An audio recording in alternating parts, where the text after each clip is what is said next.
ਸਤਿ ਸ਼੍ਰੀ ਅਕਾਲ, ਤੁਸੀਂ ਦੇਖ ਰਹੇ ਹੋ ਵਰਲਡ ਨਿਊਜ਼ ਤੇ ਮੈਂ ਤੁਹਾਡਾ ਨਾਲ ਰਮਨ ਬਾਜਵਾ। ਖਬਰਾਂ ਦੇ ਆਗਾਜ਼ ਤੋਂ ਪਹਿਲਾਂ ਇੱਕ ਨਜ਼ਰ ਹੁਣ ਤੱਕ ਦੀਆਂ ਹੈਡਲਾਈਨਸ ਤੇ।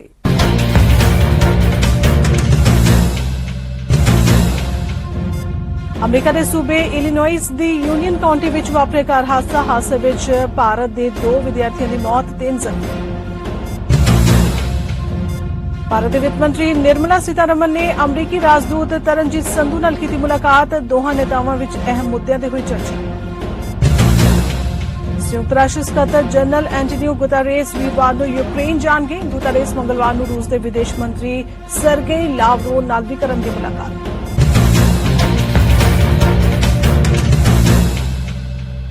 तो बुलेटिन का आगाज कर लेने सब तो पहला खबर है। बीते दिन अमरीका के सूबे इलिनोइस की यूनियन काउंटी विच इलिनोइस के रूट नंबर 3 ते एक कार की टक्कर विच भारत के हैदराबाद सूबे के तेलुगु नौजवानों की मौत होने की खबर है, जदों कि उन्होंने 3 होर दोस्त गंभीर रूप में जख्मी दसे जा रहे हैं। बीते दिन वीरवार नूं सवेरे वापरे इस हादसे विच दूजी कार के ड्राइवर की भी मौत होने की खबर है।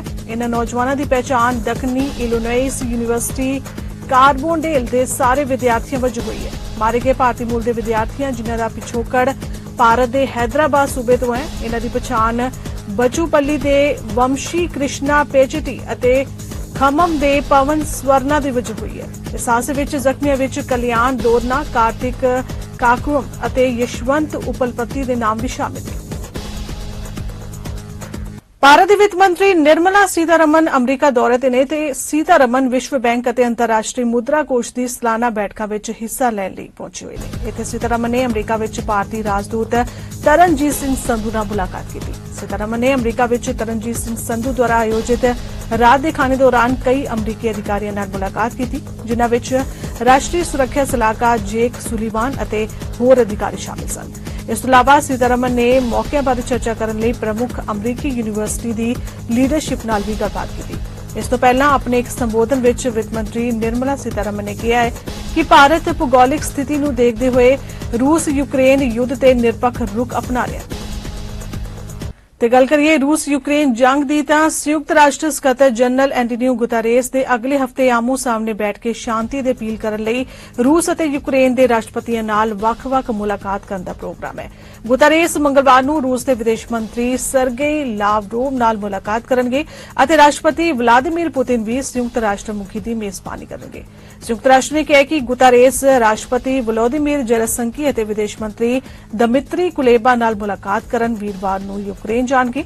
उन्होंने इस महीने की शुरुआत में जंगबंदी दी संभावनावां नूं तलाशण लई संयुक्त राष्ट्र के मनुखी अधिकारां दे एक उच्च अधिकारी नूं मास्को अते कीव भेजिया सी।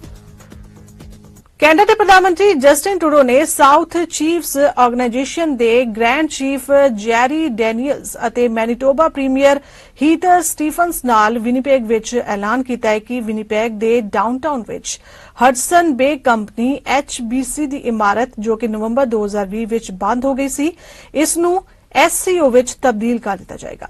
इस प्रोजेक्ट विच स्थानक फर्स्ट नेशन मैंबरां लई 300 किफायती रिहायशी यूनिट शामिल होंगे।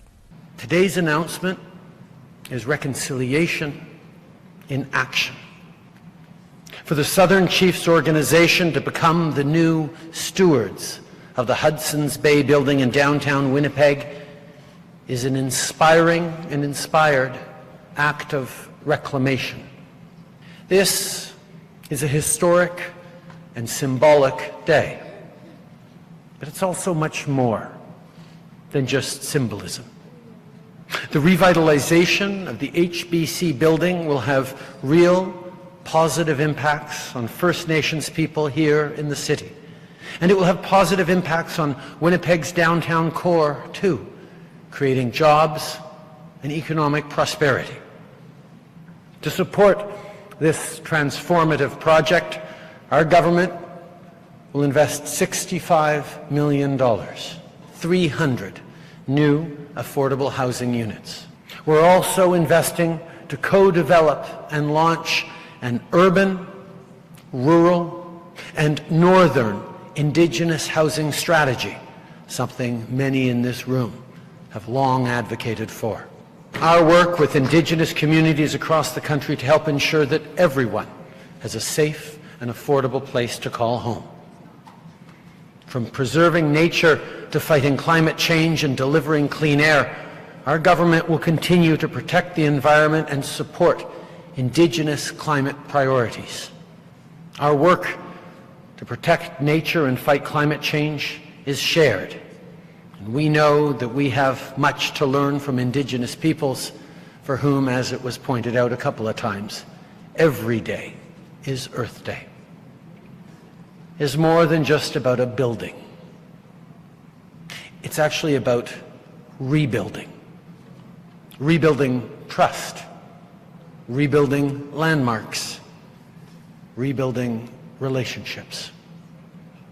Winnipeg has the largest Indigenous population of any city in Canada, and I know that today's project will inspire people from coast to coast to coast. The history of the Hudson's Bay Company is a long one in this country, woven in inextricably with the story of Indigenous peoples, and the story of the need for reconciliation. This moment today is a tangible example of the kinds of steps that are being made in communities across the country between Indigenous and non-Indigenous partners. This is a big action and example of reconciliation, and an important one that's gathering lots of attention. But every single day, in communities large and small across the country, Canada ਦੇ ਉਪ ਪ੍ਰਧਾਨ ਮੰਤਰੀ ਅਤੇ ਵਿੱਤ ਮੰਤਰੀ Christy Freeland ਨੇ Washington DC ਵਿੱਚ ਇੱਕ news conference ਕੀਤੀ, ਜਿੱਥੇ ਉਹਨਾਂ ਯੂਕਰੇਨ ਤੇ ਰੂਸ ਤੇ ਚੱਲ ਰਹੇ ਹਮਲੇ ਦੇ ਵਿਸ਼ਵ ਵਿਆਪੀ ਜਵਾਬ ਤੇ ਚਰਚਾ ਕੀਤੀ ਹੈ। ਇਸ ਤੋਂ ਇਲਾਵਾ ਫਰੀਲੈਂਡ ਵੱਲੋਂ G20 ਵਿੱਚ ਰੂਸ ਦੀ ਨਿਰੰਤਰ ਮੈਂਬਰਸ਼ਿਪ ਤੇ ਵੀ ਚਰਚਾ ਕੀਤੀ ਗਈ। ਉਸ ਦੇ ਨਾਲ ਯੂਕਰੇਨ ਦੇ ਵਿੱਤ ਮੰਤਰੀ ਸਰਗੀ ਮੈਰਚੈਂਕੋ ਅਤੇ ਕੈਨੇਡੀਅਨ ਅੰਤਰਰਾਸ਼ਟਰੀ ਵਿਕਾਸ ਮੰਤਰੀ ਹਰਜੀਤ ਸੱਜਣ ਵੀ ਸ਼ਾਮਿਲ ਰਹੇ। Putin's war is having a profound impact on the global economy. Putin's war is causing food prices to rise. His war is causing energy prices to rise. It is driving inflation higher worldwide. The economic consequences of Putin's war are hitting the most vulnerable around the world the hardest.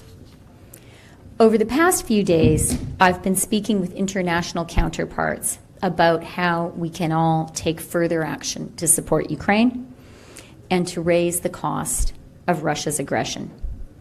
Putin and his henchmen must feel the consequences of their illegal and barbaric war. Canada is glad to have taken a leading role in establishing an administered account for Ukraine at the IMF earlier this month, providing donors with a secure vehicle to direct financial assistance to the Ukrainian government. Canada has now proposed to offer $1 billion Canadian in support through the administered account. We announced that in our recent budget. Together with this latest contribution, Canada has now provided more than $1.6 billion in loans and grants directly to the Ukrainian government to help Ukraine and the Ukrainian government continue to operate in the face of this illegal war. We've also contributed more than $900 million in military aid, including $500 million announced in our recent budget. Winning the war, and after that, rebuilding Ukraine, will be an immense task. This will be perhaps the greatest political undertaking of this decade for all rules-based democracies. Sidhiyu, I want you to know that Canada will play its part. In addition to the grave challenge posed by Russia's war on Ukraine, I had the chance this week to talk with my colleagues about the importance of continuing to help the world's most vulnerable countries recover from the COVID pandemic and build resilience. Canada announced this week that we will provide $2.4 billion in new loan commitments and a $40 million grant to the IMF's Resilience and Sustainability Trust. This is in addition to Canada's previous contribution of $984 million to the IMF's Poverty Reduction and Growth Trust. ਇੱਕ virtual news conference ਵਿੱਚ Canada ਦੇ ਮੁੱਖ ਜਨਤਕ ਸਿਹਤ ਅਧਿਕਾਰੀ doctor ਥੈਰਸਾ time ਅਤੇ deputy chief public health ਅਫਸਰ doctor Harvard ਨਜ਼ੂ ਵੱਲੋਂ ਕੋਵਿਡ-19 ਮਹਾਮਾਰੀ ਬਾਰੇ ਇੱਕ ਅਪਡੇਟ ਪ੍ਰਦਾਨ ਕੀਤੀ ਗਈ ਹੈ। ਉਨ੍ਹਾਂ ਵੱਲੋਂ ਯਾਤਰੀਆਂ ਲਈ ਮਾਸਕ ਆਦੇਸ਼ਾਂ ਨੂੰ ਮੁੜ ਤੋਂ ਲਾਗੂ ਕੀਤਾ ਗਿਆ ਅਤੇ ਕੋਵਿਡ-19 ਦੇ ਕੇਸਾਂ ਦੇ ਹਸਪਤਾਲਾਂ ਵਿੱਚ ਭਰਤੀ ਹੋਣ ਬਾਰੇ ਵੀ ਚਰਚਾ ਕੀਤੀ ਗਈ ਹੈ। And as tomorrow marks the beginning of National Immunization Awareness Week in Canada, we want to reinforce the importance of vaccinations in protecting our health throughout our lives. This is also an opportunity to thank Canada's healthcare workforce, immunizers, volunteers, community workers, and researchers for all the work they've done and continue to do so to build a healthier Canada through immunization. Likewise, we want to extend thanks to Canada's Immunization Partnership Fund, or IPF, recipients. Supporting community-based initiatives led by organizations like these has helped increase vaccine confidence and improve vaccination access and uptake from the ground up.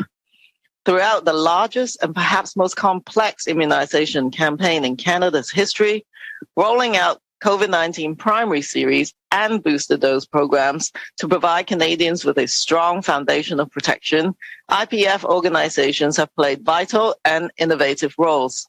These organizations use local knowledge, tailored outreach, and community interventions to reach underserved and under-vaccinated populations to reduce barriers to vaccination by addressing information gaps and improving access. For example, Digital Public Square is receiving IPF funding to support the development of its online platform and tools to dispel rumors and encourage viral sharing of credible health information. Trusted health resources, including an interactive coronavirus quiz, are used to counter COVID-19 misinformation while challenging users to achieve top knowledge rankings and share the COVID-19 know-how with others. COVID-19 remained widespread across Canada, with early signs that transmission may have been nearing a peak in some jurisdictions. However, with disease activity still high and the BA2 sublineage now accounting for over 70% of sequence variants, it is still too soon to tell whether our long weekend activities could lead to another bump ahead. Although concerning, the recent rise of hospitalization rates in several jurisdictions appears to be manageable, with critical care still trending at low levels.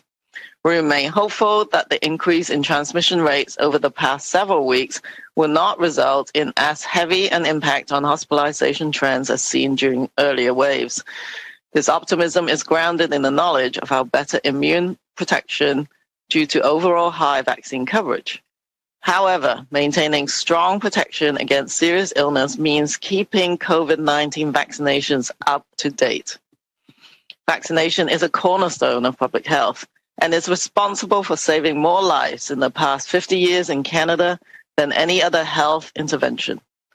Unfortunately, data show there are not only gaps in coverage for recommended COVID-19 vaccinations, but also delayed or missed vaccinations for other serious infectious diseases during the pandemic. Toronto police ਨੇ ਕਿਹਾ ਕਿ ਇਸ ਗੱਲ ਦਾ ਕੋਈ ਸਬੂਤ ਨਹੀਂ ਹੈ ਕਿ ਇੱਕ ਮਸਜਿਦ ਵਿੱਚ ਸ਼ਾਮ ਦੀ ਨਮਾਜ਼ ਤੋਂ ਬਾਅਦ ਪਿਛਲੇ ਹਫ਼ਤੇ ਦੇ ਅੰਤ ਵਿੱਚ ਇੱਕ ਡਰਾਈਵ-ਬਾਈ ਗੋਲੀਬਾਰੀ ਨਫ਼ਰਤ ਤੋਂ ਪ੍ਰੇਰਿਤ ਸੀ। ਪੁਲਿਸ ਨੇ ਅੱਗੇ ਕਿਹਾ ਕਿ ਉਹ ਕਿਸੇ ਹੋਰ ਸੰਭਾਵੀ ਉਦੇਸ਼ਾਂ ਨਾਲ ਗੱਲ ਕਰਨ ਲਈ ਤਿਆਰ ਨਹੀਂ ਨੇ, ਪਰ ਉਹ ਸ਼ੱਕੀ ਵਾਹਨ ਦੀ ਤਲਾਸ਼ ਕਰ ਰਹੇ ਨੇ। ਪੁਲਿਸ ਦੇ ਮੁਤਾਬਿਕ 5 ਵਿਅਕਤੀਆਂ ਨੂੰ ਗੋਲੀਆਂ ਲੱਗੀਆਂ, ਜਿਨ੍ਹਾਂ ਨੂੰ ਗੰਭੀਰ ਹਾਲਤ ਵਿੱਚ ਹਸਪਤਾਲ ਦਾਖਲ ਕਰਾਇਆ ਗਿਆ। Shooting of 5 men at approximately 1 a.m. on Saturday, April 16th, that occurred in a plaza parking lot in the Markham Road and Lawrence area of Scarborough. We know that there is understandably concern in the Muslim community, and today I am here to reassure you that at this time we have no evidence to suggest that this was hate motivated. As has previously been reported, the group of men had been gathering in a parking lot in the early morning hours when they were fired at. 5 out of the 6 men that were standing together were shot, and they suffered serious injuries. Thankfully, we can confirm that these injuries were not life-threatening. We have no evidence at this time to suggest that the victims did anything to incite this incident or that they are involved in gang activity. There is an active investigation that is led by our specialized investigators from the centralized shooting response teams, and they are being assisted by 43 division officers. Through solid investigative work, we can now confirm we have identified what we believe to be the suspect vehicle, which had multiple occupants in it at the time. We've released an image that'll be on the press release after this. It is a dark blue four-door sedan with dark wheel rims or custom dark wheel rims or possibly steel winter rims. The vehicle was seen around 1 a.m. at the morning of the shooting on Hiscock Boulevard, and it was last seen northbound on Markham Road shortly after the shooting occurred. I'd urge anyone who saw the vehicle in the area or anyone who has information about that vehicle to please contact police. I would also encourage people living in that area to check their dash cams, to check their home surveillance videos, security cameras in their homes, and provide any information that they might have. Our investigators continue to work around the clock, and they are fully committed to bringing this investigation to a successful conclusion. We have been continually communicating with the community, and I want to thank everybody for their support with this investigation to date. Officers are still canvassing in that area. They're checking for additional video, and they're speaking with witnesses. So again, I appeal to anyone who has information to please contact Toronto Police or contact Crime Stoppers if you wish to remain anonymous.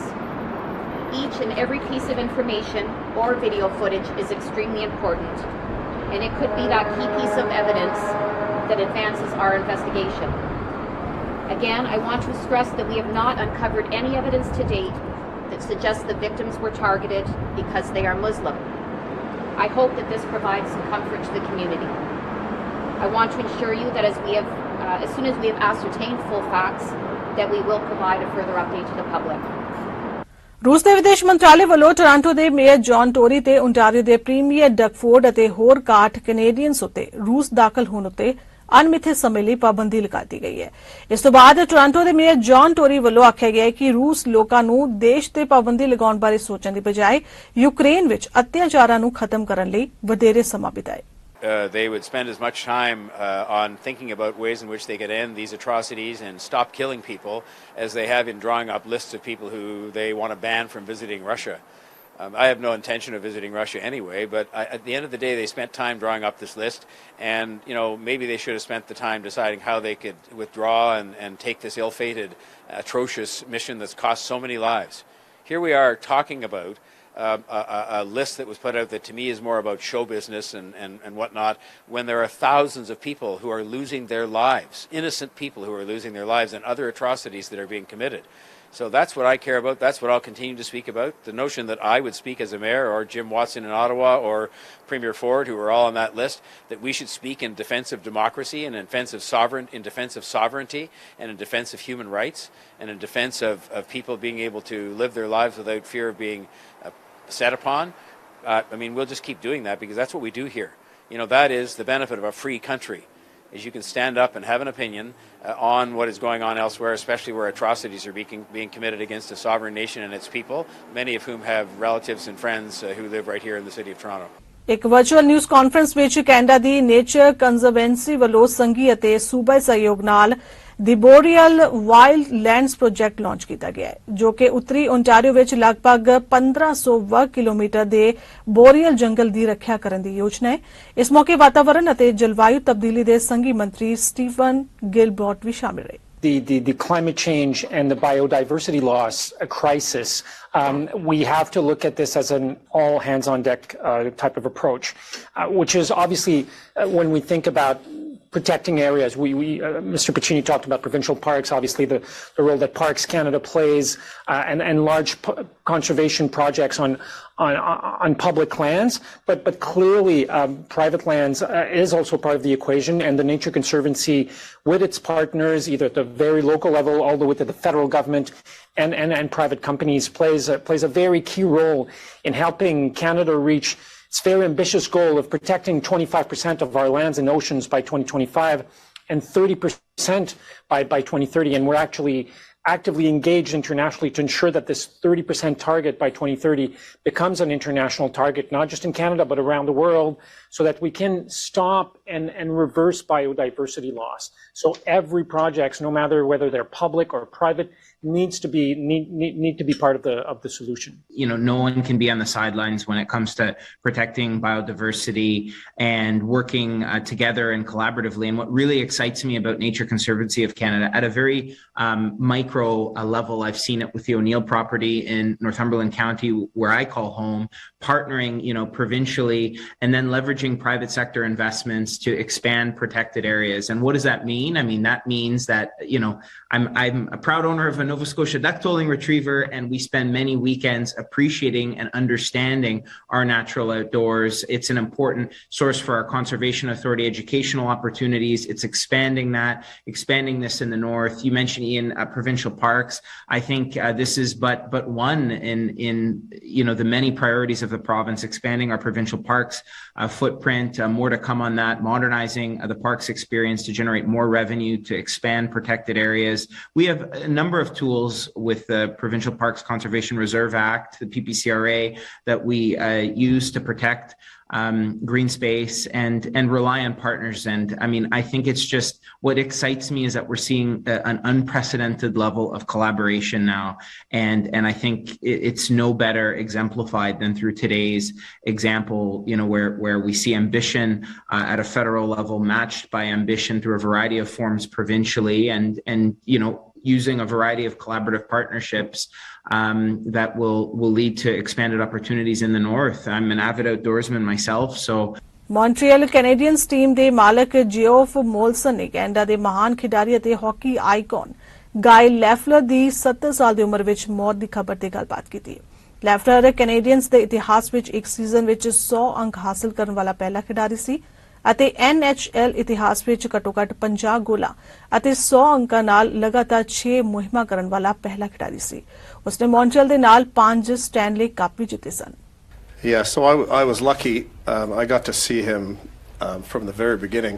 I was born in 1970, and I got to live to watch. I was able to watch him as a young kid. And in those days, you look up at this big hockey player in admiration, and you can't believe how privileged you are to be able to speak to the best hockey player in the world at that time. And our family has lived through 3 generations of our family have been with Guy, and so we really have spent many years with him. I got to know him best after I became the owner of the Montreal Canadiens in 2009. I signed him. One of the first things I did was to sign him on a 10-year contract to represent us as an ambassador. And that was really important because he's such an icon in this province, across the country. And that's when I really got to know Guy after 2009, because we spent so much time together at events or just talking. And I could tell plenty of stories about that. But he's a wonderful person. He has an amazing sense of humor, and he's dedicated to everything he does all the time. We obviously, when you know there's a possibility that this day is going to come, he's such an important person in this province and country that you have to start thinking about that early. And today we're not prepared or ready to share everything. But in the Montreal Canadiens way, I can assure everyone that it's going to be a great celebration of a great person. And he won in every part of his life. But on the ice, he's somebody who was completely dedicated to being the best he possibly can be every single day. And if our players, our current players, think that way, I think we're in for a nice ride with our players. He's somebody who always got to the rink early, was always prepared. That actually was the case even when he was an ambassador for us. And we joke about it, but often we'd have a time that we'd ask him to be at the Bell Center to meet, to do something within the community, and he would arrive an hour and a half early for that as well, and we didn't know what to do with him. He would arrive and sit in either my office or Genevieve's office and just wait for an hour and a half until we were ready for him. It was very special. So he was dedicated. He did things the right way all the time. And I think that those messages can be relayed to our current players. Yeah. ਫਿਲਹਾਲ word news ਖਬਰਾਂ ਦੇ ਇਸ bulletin 'ਚ ਇੰਨਾ ਹੀ। ਦੇਸ਼ ਦੁਨੀਆ ਦੀ ਬਾਕੀ ਖਬਰਾਂ ਦੀ ਜਾਣਕਾਰੀ ਲਈ ਤੁਸੀਂ ਬਣੇ ਰਹੋ ਸਾਡੇ ਨਾਲ। ਚੰਡੀਗੜ੍ਹ ਟਾਈਮ ਟੀਵੀ ਤੇ ਧੰਨਵਾਦ।